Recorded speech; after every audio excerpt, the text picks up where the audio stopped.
Let's talk net worth, and more specifically, why I think it is so overrated as a personal finance indicator. And I understand why it's very popular. I mean, I think of the Forbes 100 list, who are the richest people on the planet, and that list is organized by people's net worth. But in my opinion, there is a much more practical financial indicator to keep an eye on and go for, which just creates the actual financial freedom, as I am about to show you. Now, let me be very fair. I'm not saying that net worth is completely, there's no value to it. I'm just saying that I think it's overrated because this other financial indicator that I would encourage you to chase is definitely going to be more practical as it creates that financial freedom. So what is net worth? Well, one way net worth would be calculated is like this. You have a house, and this house you owe $100,000 on. So you have a house and you still have $100,000 left on your mortgage, but the good news is this house is worth $500,000.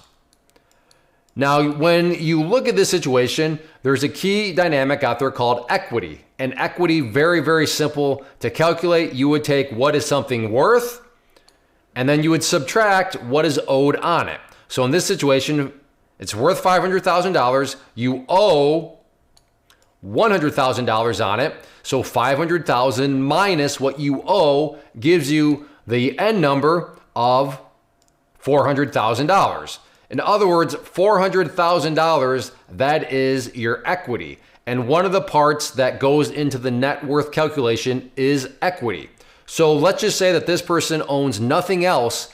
They would be worth, their net worth is $400,000. So again, don't get me wrong, that's fantastic. In this situation, this person made a good investment into a piece of real estate. They have $400,000 of equity, and because we're assuming that they own nothing else, they would therefore be worth $400,000, and that's what their net worth would be. But here's a little scenario. Let's say that this person now gets a $10 bill. Can this person pay a $10 bill? They cannot. That sounds kind of backwards, but they cannot pay it. Why can they not pay this $10 bill? Well, because their net worth is all tied up into the equity of their home. In other words, it's just a number on a spreadsheet. It's a number on a piece of paper. But it's not a practical number because, again, it's not money that you can then take and then use to pay a $10 bill because it's just not real. It's simply equity. Same with the stock. Your stock may be worth, you could have $400,000 worth of a stock, but that same $10 bill comes in, and can you pay it? Well, no, you can't pay it because your $400,000 worth is tied to a stock.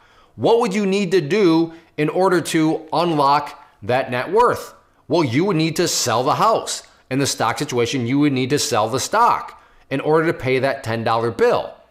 And that's where the big disconnect comes from, is you can be worth millions upon millions of dollars, but without this other financial indicator that I'm going to talk about in a second, you can't pay a $10 bill because all your worth is tied up in equity or a stock value or your value, maybe you own precious metals or some sort of crypto, but you can't actually do anything with it because it's just sitting out there in the world of kind of numbers as a net worth, but practically you can't even pay a $10 bill. And this is where I encourage people to chase after not net worth, but PI.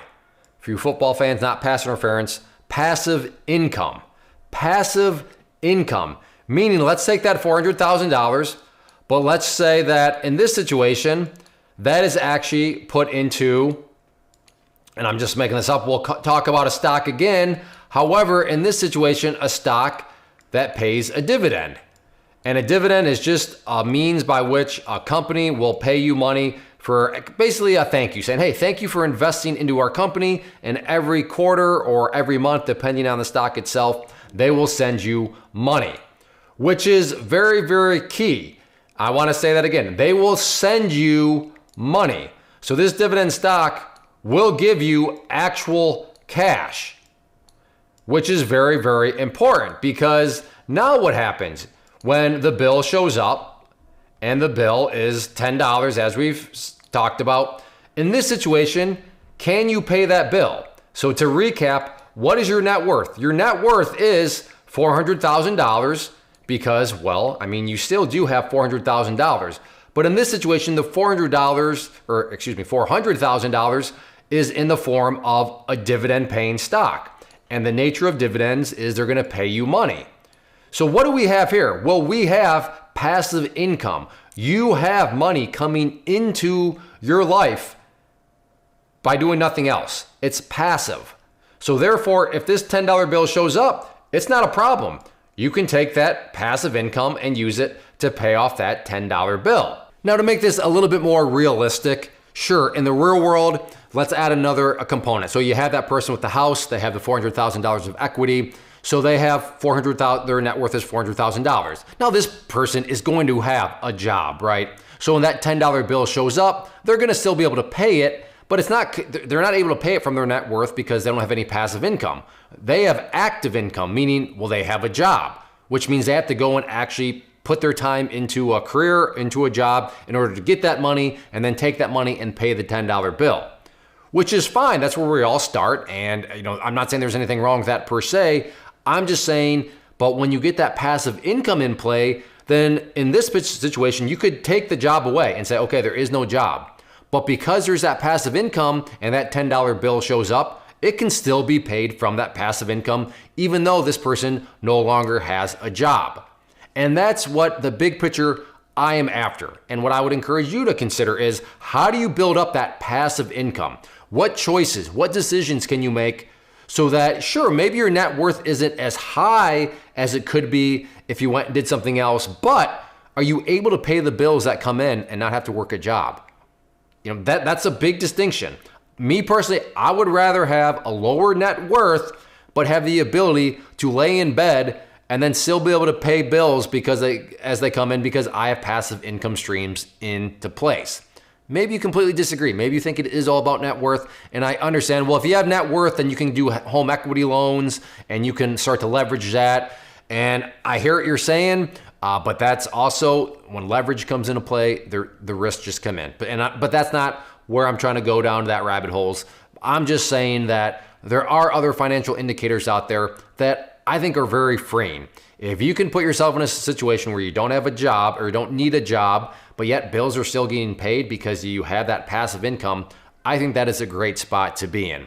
So yes, net worth is valuable. It's worthwhile, but I think it's way overrated, because I was talking to a buddy about this and he's like, yeah, I was thinking about that. I could be worth I could be worth $3 million. But like, how am I supposed to eat? If all this worth is tied up in assets and stuff like that, I mean, that's great looking at a piece of paper, but like, how am I supposed to feed my family with $3 million of worth? But if all this worth is tied up in, these other assets, then that's really not doing me very well. I want to be able to create that passive income. So that's why because I was going to encourage him to, get that passive income. That way you can go out there. He's a big hunter, like sit in your deer stand, but yet still know that money's coming in. To me, that's a very worthwhile situation. So yeah, I think net worth is quite overrated. I would encourage you to set net worth aside and focus on the passive income, because that's where true financial freedom is going to come from. So I hope this helps. Let me know down in the comment section. What are you doing for your passive income? What are some of your favorite sources for passive income? Is it dividend stocks? Are you in a real estate with rentals, stuff like that? Maybe you're doing some other things to generate passive income. But let me know down below. I'd love to hear. But yes, passive income, that's the way to go. First off, thanks so much for watching the entire video. Real quick, before you go, I want to invite you to a live webinar, web class, training, workshop, online event, whatever you want to call it, but it will be me live revealing to you what I've discovered that has allowed me to transform myself from being an employee to being my own boss, including how I had only one losing day out of 73 days in total. I'm going to cover 3 keys that have helped me unlock profitable consistency within the markets. The first key is super weird, but in a productive type of way. The second key is super awesome because it quite literally is wired into our DNA as humans, making it very easy to use. But in a cruel way, this becomes a pitfall for many traders. I'll explain it all though, including how to avoid the pitfall that it creates for some. And yeah, the third key, when you hear it, sounds way too good to be true, but it's not, and I'll show you how it all works. Then at the end, I open it up for a question and answer session that is, again, totally live. Even if you can't make the live session, please still sign up, as it will be recorded, and you can go back and watch the replay that I will send you. Click the image on the screen or click the link down in the description box so you can get the date and time and claim your spot, which I should note is limited due to the fact that this truly is a live event. If you have any questions, let me know. If not, I'll be seeing you soon.